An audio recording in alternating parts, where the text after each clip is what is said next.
What's up? Hello, everyone. I know it's been a while since y'all seen me on camera. Um, so many things have been going on in my life, positive things, negative things, um, things that I am really thanking God for because it's making me a better man. I'm here today in the gym, about to get a workout in. Um, I've been sick. I've been determined. And yes, those two things fit in the same sentence because there's nothing that has happened. My car being towed, me catching a virus, or my financial situation. There's nothing that has happened that has caused me to lose sight of what is important to me. And that's my relationship with God. That's my development as a creative. That's my development as a man, getting better and constantly improving. No longer just a substitute teacher, but now a second grade teacher for one specific class, doing my best until the very last day of school. So of course there's been so many challenges and so many things that have come across my plate, but despite all of that, I'm still here. I'm still giving God thanks, and I just wanted to record and just let y'all know what's up and hopefully inspire somebody to keep pushing on. I know it's a lot of people that watch my videos and really look at the consistency and really look at, my output, but it's a lot harder than it seems. So listen, whatever you're going through, whatever you feel like is challenging you today or challenging you this week, you're greater than, you're bigger than, and just remember that all things are possible through Christ. So yeah, I'm gonna check in with y'all. Okay, I get it. How does any of this make sense? My first semester at Morehouse College, I had an ongoing obsession with the Black Panther Party. Now, of course, you say it's Black history. It makes sense, right? In 2018, Marvel Studios released the Black Panther movie. In 2021, Judas and the Black Messiah was released, that basically recapped the story of Fred Hampton. But the Black Panther Party was something that I was extremely intrigued by, and this point in history made so much sense to me as a young person. It was a group of young African Americans who took it upon themselves to defend and protect their community. And I saw how it released this sort of domino effect into Black culture, influencing individuals like Tupac, who came right from the womb of a Black Panther himself. And so as I continued in my studies, the Black Panther Party was always there as a reminder to me in terms of what I would stay focused on. The motivation, the inspiration, all of the art that drove my curiosity came from this sort of Black aesthetic. And now the Black aesthetic is definitely one that many people have admired and adored for years. It wasn't anything new, but I had to understand how this aesthetic fit my own life. And as I continued in my studies at Morehouse, I embraced this unapologetically Black mood, this unapologetically Black artist that was honed within the AUC. And as I met more creatives, as I continued through my studies, I carried this unapologetically Black sense of style, sense of creativity, and pride that built and built and built. And even those before me, like my grandfather, my uncle, my grandmother, and so many more relatives, influenced this passion that I had for the Black aesthetic. Now, it didn't hurt that I was a student growing up and going to class in Atlanta, Georgia, previously known as the Black Mecca, the way I still see it. This black aesthetic was all around me, everywhere I went. It was in the classroom, it was in the hallways, it was on the streets, it was on TV, it was in the art, and it was in the music that I consumed daily. And fashion. Fashion was a big part of expressing myself. Fashion was a big part of just letting the world know who I wanted to be seen as. And as I continued in my studies, the black aesthetic and the understanding of how that aesthetic was displayed in different ways continued to grow and grow and grow. And I adopted many motifs. And as I adopted these motifs, as I grew in my understanding, and as I continued as a student through my studies, I eventually realized I'm an artist. And so it took me so long to really claim the fact that I was an artist, because I was so consumed by what other people may think about me and my opinion of those, until I was given an opportunity.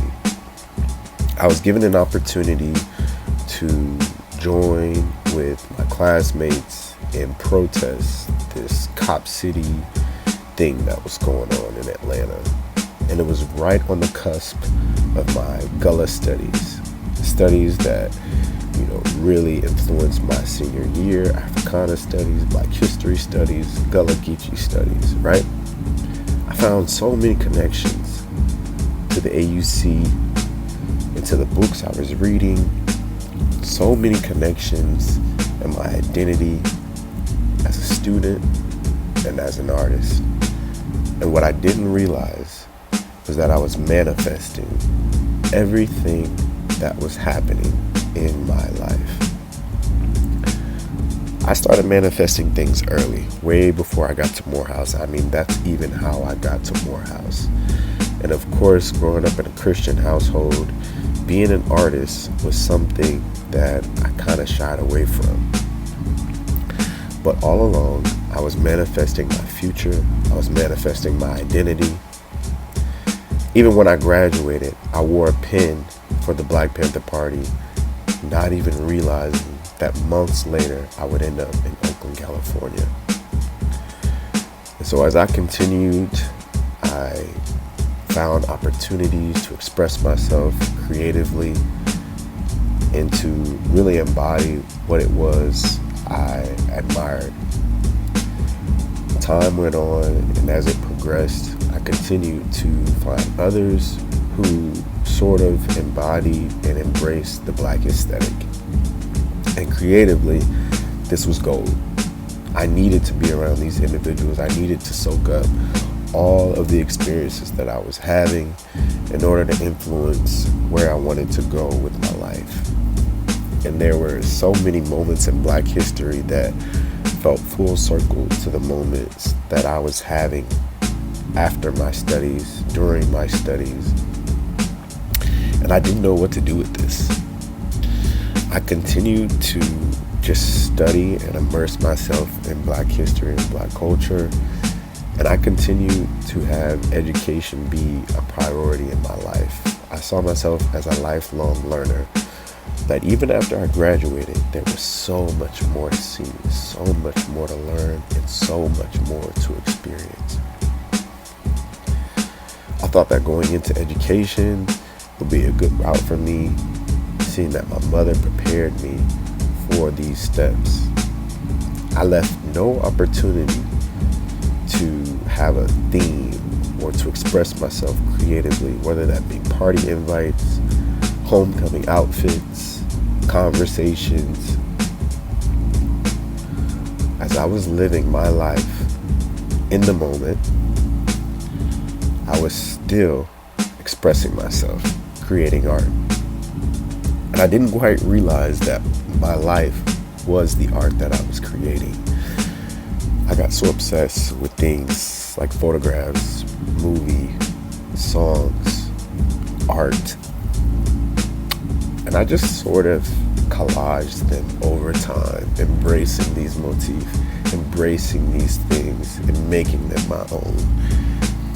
And as I continued down this path, I learned more and more about myself and the world around me.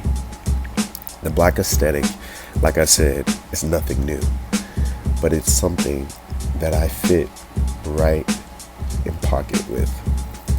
The Black aesthetic is something that astonishes me because the more you understand it, it shows just how creative we are. As people, we are extremely creative. And I knew that I was too. I knew that I was creative, and I knew that I had all of these aspirations to be great and to do great things. But when my opportunity came, I often shunned away. I saw others as creatives or artists more so than I saw myself. I admired artists who had made it to certain points in their career that I could only dream of getting. And in history, I saw figures as just these unreachable people that I could not grasp.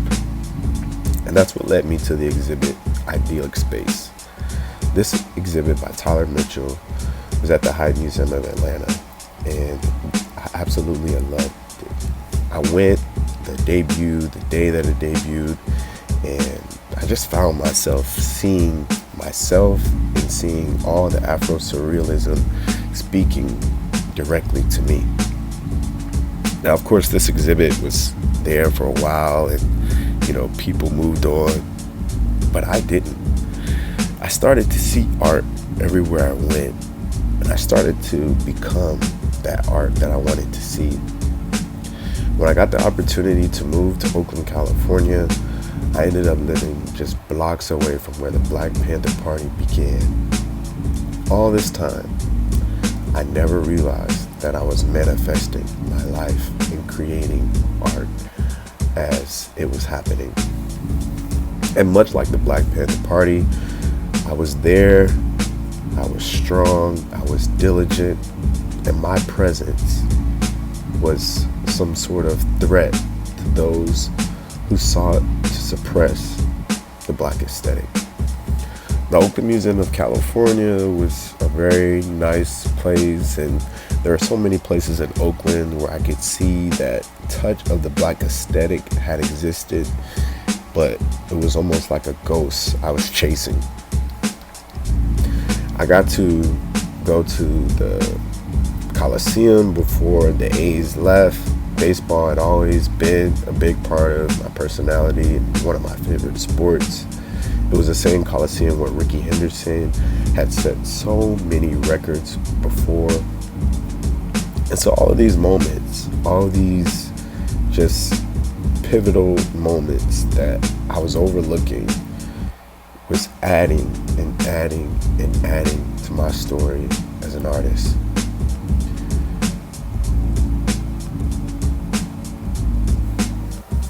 I got complacent and almost found myself getting jaded in the life that I was living in Oakland. As I was there for one assignment, I found so many more places of entry, so many more places of interest that I wanted to be. So my time in Oakland was cut short, and although it was, I can definitely say that I got further immersed in this Black aesthetic and further immersed in who I saw myself being as a creative, being 3,000 miles away from anywhere I was familiar with. I had no choice but to deepen my knowledge of who I was as a person and who I was as a Black creative. Everywhere I went, I saw an opportunity to affirm this. And life is short. There are some regrets I have, of course. Maybe if I'd had more time, or maybe if I woke up sooner to the realization that my life was the art that I was creating, I would have given it a different approach. But perhaps it's good that I didn't. Of course, while I was there, I went on adventures, I went outdoors, and I documented this all in my creative journal, and that's where it began. These Polaroid shots kind of recap the day or recap the moments that I saw myself creating art. I spent a lot of time alone asking myself who I wanted to be in this unfamiliar space. Who were the Panthers? What sort of legacy did they leave behind for me to pick up and run with? I got deeper and deeper into my knowledge of what it meant to be a Panther in Oakland during those times.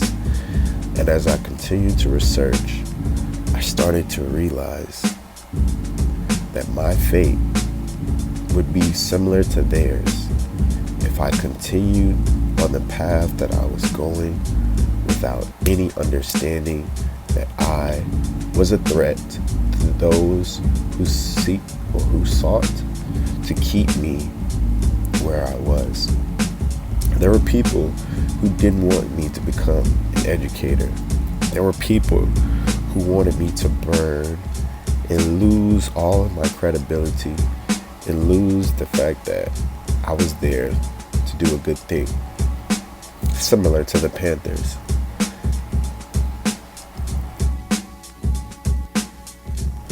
And we know how the Panthers stories end because unfortunately history tells us.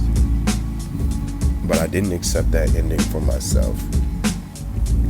I didn't stop in any opportunity to connect with the Black aesthetic. I didn't stop creating. I didn't stop documenting what I saw as important to me.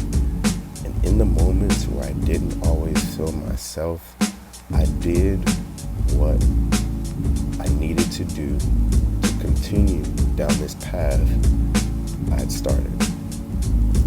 And so I saw myself getting jaded, I saw myself getting depressed, but I still continued on until there was time for me to stop. And when the time came for me to stop and realize I was 26 years old, I had a birthday away from all of my loved ones, away from all of my friends and family. And during that time, I couldn't do anything but document. I documented the feelings, I documented the days, I documented what I saw. All along, I was creating. And I continued to create. On days when I didn't feel myself, on days when I did, when it was raining, or when the sun was shining directly on my face, when the sunsets brought so much peace and the water from Lake Merritt mirrored the sky, I was creating. I continued to create even when those around me didn't necessarily see the intention behind my actions. And I thank God now that I did so much creating at this time, because now I look back and I understand why I was there. I was recruited to join this program to become an educator in Oakland, California, but I was really educating myself. I educated myself on who I wanted to be and who I wanted to become. I educated myself on the things that mattered to me, despite whether they mattered to someone else or not. And I took the time to get to know people and to get to know the area that I was living in. Of course, that meant catching feelings for someone who I dearly love. And of course, that meant finding my relationship with God again and being redirected. A lot of time I spent in nature really helped me with this. think that God always speaks to us when we're alone and we can find his presence. But the black aesthetic, it's something that I took with me. I never once doubted myself as a creative or an artist, but I simply accepted that others would be late and have to catch up to my intentions. And that's what led me to create this journal. I have been documenting this journal and creating so much that I really didn't have any goal. I just set out to take what I was feeling and put it on paper. All along, not even realizing I was manifesting the very life that I wanted. Sometimes I was conscious of it, and sometimes I wasn't. It was therapeutic for me to just create, to put things on paper, and it blurred the lines between reality and my manifestations. There were moments that I look back on and I wonder, did I know what I was doing? There are moments that were so intentional that I know I was creating what needed